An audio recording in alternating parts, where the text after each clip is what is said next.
I want to congratulate His Highness Omukama Iguru on the 31st anniversary of his coronation.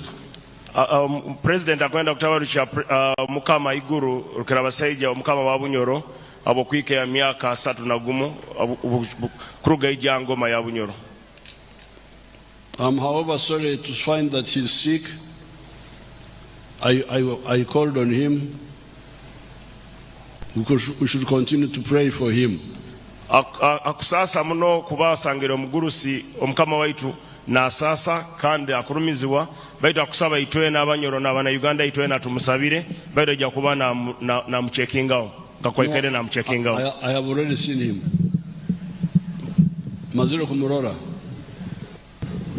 President agambira maziro kumubungira mgwino. I want to thank the committees together with the Omugo who are running the affairs of the kingdom when the king is sick. Akwenda kusima akachiko ka Royal Commission na bakoro no Mugo hamu n'abantu bena bakutwara emirimo y'Omukama mukasumikana arwaire na sasa. When we restored the kingdoms, I knew what we were doing because I know this area very well. Uyagariro Obukama akabana amanya chakugarao kandi kichweka kintu kya Obukama bwa Bunyoro n'Obukama obundi amanyiri kiyabaire nakora kandi nebichweka bimanyire kurungi. We are part of the ancient culture of this area. I know the contribution of the kingdoms and their limitations. Mugurusa agambire history ya Uganda agimanyire kurungi kandi ali hamu abo abamanyire omugaso gw'Obukama n'Obukama obundi bwe bicheke ebindi na contribution y'Obukama. Hamu na obunafu bw'Obukama. Hamu n'obunafu bw'Obukama. Obucheke. Hamu n'obucheke bw'Obukama.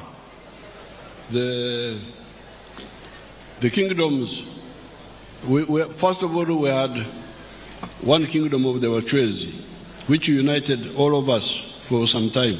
Mukubanza tukabana Obukama obw'Abachwezi bwonka nubo bwabaire Obukama bwona itwena abantu tukabatuli amu Obukama bw'Abachwezi. Had succeeded in uniting a bigger part of Uganda. Kandi Obukama bwa Buchwezi bukakora muno omulimo gwokuleta abana Uganda ebichweka bya Uganda ebiri hamu kubiteeka hamu. When the Wachwezi kingdom collapsed, Abachwezi bagwire, then we had these smaller kingdoms. Then Obukama obutaito obundi bweija. But they also contributed because they were uniting the clans. Baitu n'obwo Obukama obutaito mu bichweka bya Uganda byona bukutuyamba oba bukayamba kuba bukaba ne buleta hamu ebika hamu na ebika byaitu. Because there are some other parts of Africa where the clans were separate.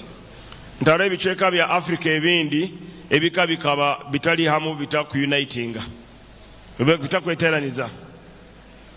And that meant they were in constant war, those clans. So ebika ebi byakaragani birwana mbi. So at least the kingdoms united some of the clans. Obukama bukaleta hamu enganda zikuruga mu bichweka byona zabiteka hamu zabitananizamu bafuka omuntu omu oba sayatemu. Bakalengaho okugaita ebika ebimu. Bakalengaho okugaita enganda ezindi zona. However, they also had weaknesses of fighting among themselves. Baitu kandi nakyo kikejjamu obuzibu kuba enganda zikatandika kurwanangana. Osanga Buganda ne Rwanda na Bunyoro, Bunyoro ne Rwanda na Nkole, Nkole ne Rwanda na Rwanda, baikaro muntaro. So that was the weakness which the European used to conquer us. Kata kakadyo ako nuko abakwera ke bakozeseize okutuwamba okutwara okufoka okubani batwe bembera. mukarora abajungu kubakozese abaturire mu ruko mu Buganda kurwanisa bunyoro basobole kuhamba Uganda. You saw how the Europeans used the traitors in Uganda to fight Kabarega and fight even Mwanga, the Kabako of Uganda. Omugurusa akubayijukiza nti mu kwijjukira kurungi abantu abanda ababaire okwo mu Buganda abaganda baketeranyizamu n'abajungu okulwanisa omukama waitu Kabarega, omukama wa Bunyoro Kitara. Even with Mwanga also. Na Mwanga. So therefore, we knew the strength of the kingdoms but also their limitations. So omwebembezi agambire amanyire amaani g'obukama baitu kandi amanyire n'obuzibu bw'obukama. And that's why, if you read my address to the Ruchiko, 1993, I made this very clear, how there was a contribution the kingdoms could make, but they should avoid the old mistakes. Akutugambire tugende tuseere rekodi byagambire mu Rukiiko rwa Buganda n'agenda gara obukama akabagambira omugaso gw'obukama baitu n'obuzibu bw'obukama obukulemesaga emirimu okulibata kurungi. The modern states are built on democracy. Ate obukama bw'ebiro bino oba ensi z'ebiro bino ensi z'ebiro bino tukuzombekeza amusingi gwa democracy. The people to elect their leaders. Abantu bekomera abebembezi baabo.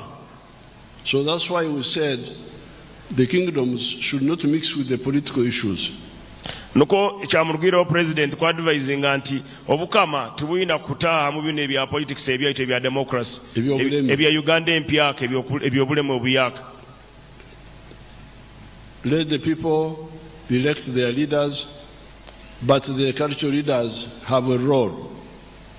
Agamba nti akasaba abantu b'obukama abantu babaleke bekomera abebembezi baabwe bakwenda baitu ab'obukama bakusobola kwabula n'okuwa amagezi mu bataka ne babagambira ebirungi n'ebibi. Barugara baze ebyangire kubaza ebyawo.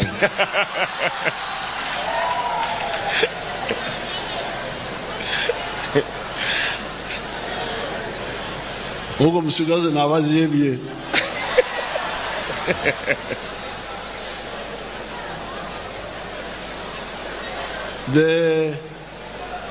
The modern state, through democracy, ntamanga mayaka nigaraba mu nkora ya democracy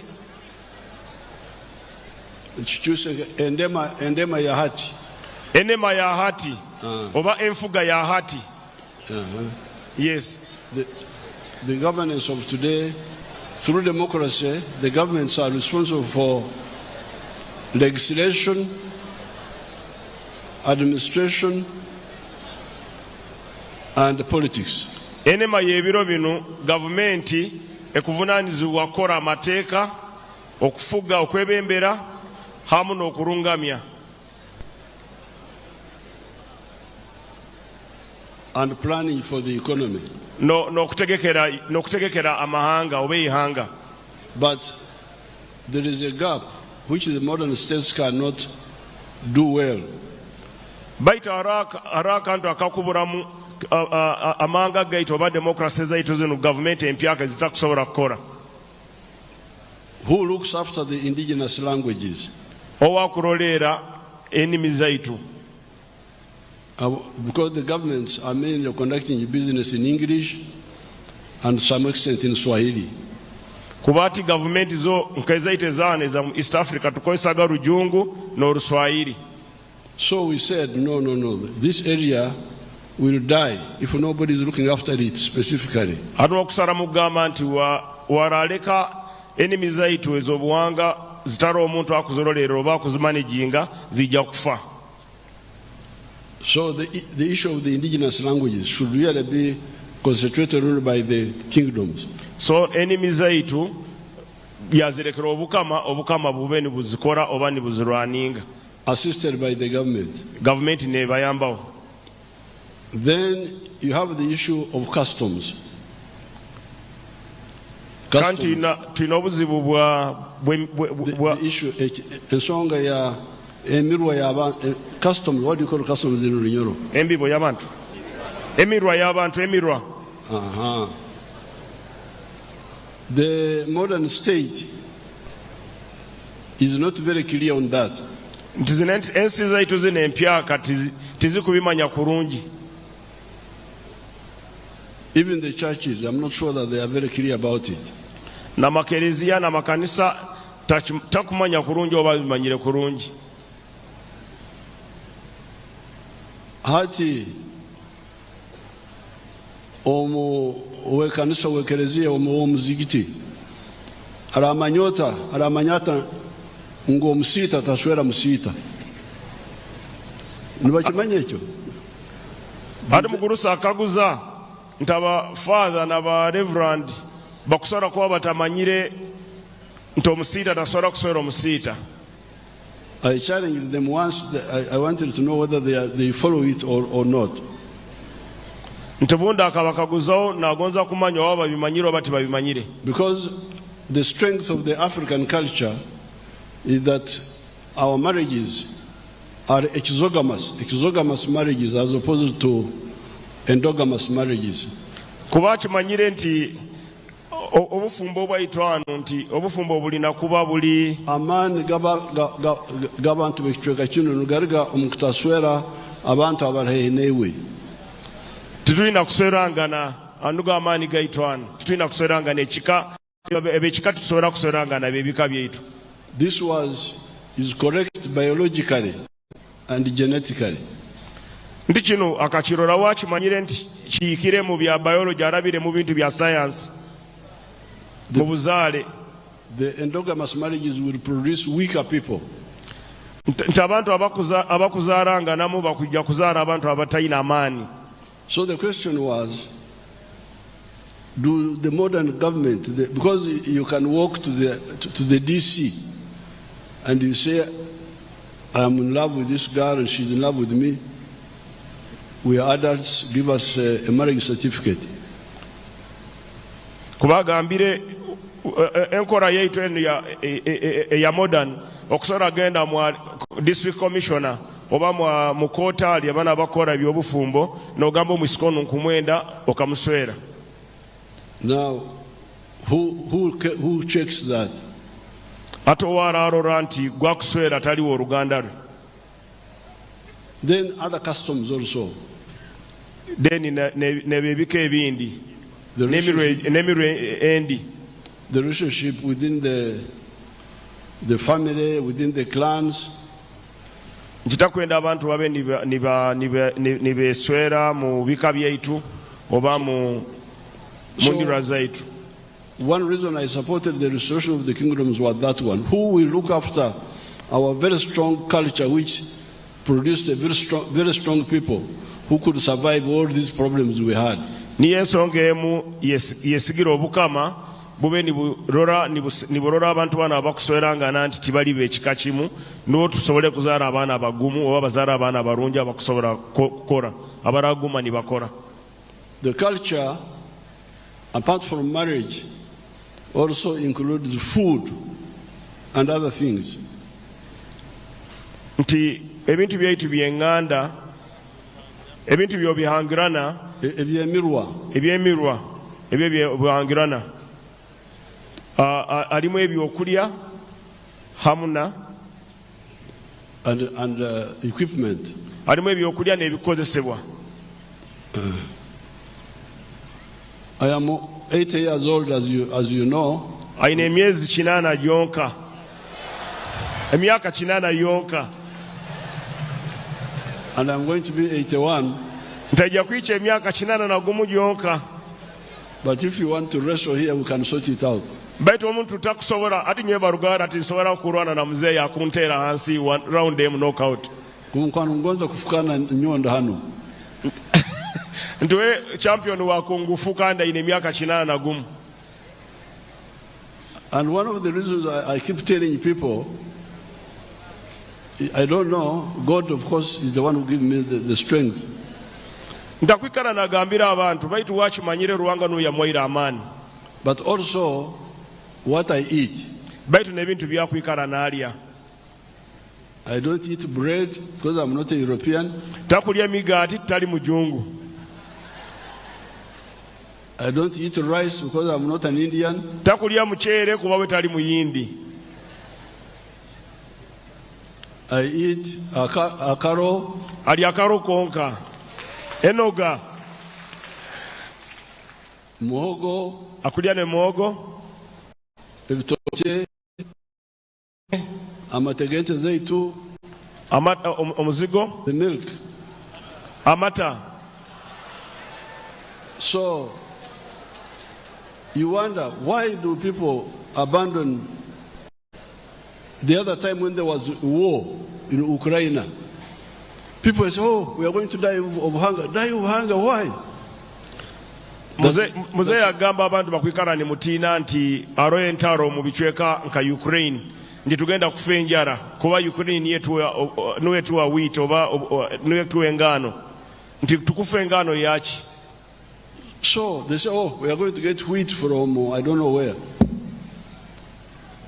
But I don't bother with wheat. I have my food here. Wemuze takutalibana n'engano wakwerira akaroke. So that side of culture, who looks after it? So akaguza owararolera ebintu byaitu ebyokulya ebyaitu ebya loko ebya bunyoro ebyobuwangwa ebyo byenzaro ebyasangirweho. Then mobilization, then okujugumbya people, okujugumbya abantu to show, like now you are saying that you want the kingdom to be involved in wealth creation. I really welcome that. Agambire nti tukumusa abantu tukwenda obukama bube butayi nabo mukwiya obunaku mu bantu nti kyakukisima kandi agamba akukisupporting. That's in order, because this is now social action. It's not politics, it's not what, it is social economic action. Agambire kyagenda kisupportinga n'amaani kuba kikuyamba abantu tibiri byabufuzi byakuyamba abantu kuya abantu mu bunaku. Therefore those 4 areas, ntebe ebintu ebina byagambire: language, enimi, food, ebyokulya, some of the customs which are rational, embibo zaitu, emirwa zaitu emirungi, and finally social economic action. Then n'okuyamba abantu okuruga mu mbeera embi okwijja mu mbeera ennungi. And that's why we gave them the properties which the Mikolo was talking about, the former local government properties, the Amasaza, Magombora land. Niyo ensonga bwaki ebintu by'obunyoro oba ebintu by'obukama bakubigaaraga mu bukama.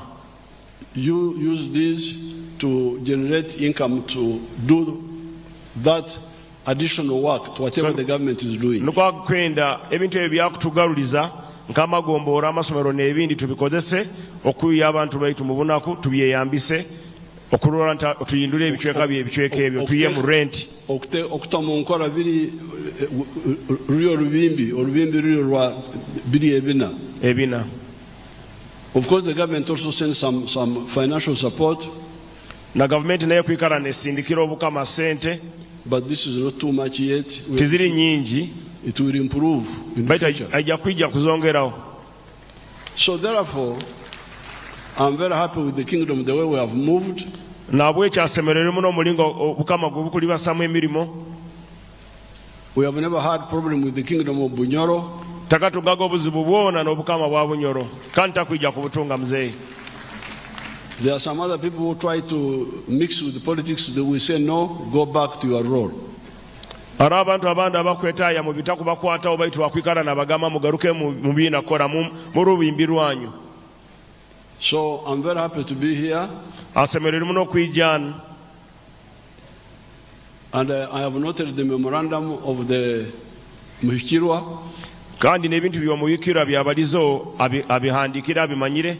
I will study it again and then be able to answer him also in writing. Agenda kubisoma mu kurungi then agarukemu mu buwandiike.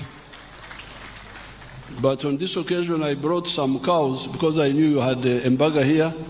Amukoro guno alibasire n'ente kuba amanyire tulina obugenyi, tulina empango. But I brought the cows in a bahasa, not on foot. Ente azireteire mu kibahasa, talesere ente zire arole oba bigere. But there is a omuhikirwa 50 million bazimuhereza mu. Milioni 50 ezijwira azohereza omuyikirwa. Kandi harona LC with chairman. Chairman Semberano abalindano. Arukurorero mukama. Chairman wo mukama amazire emyaka 40 bwa chairman. Bamumpere milioni mukaga yagurira kapikipiki. Chairman bamuhere milioni mukaga mutere president mungaro agure pikipiki. Download the Salt Media app from the Google Play Store and the Apple App Store.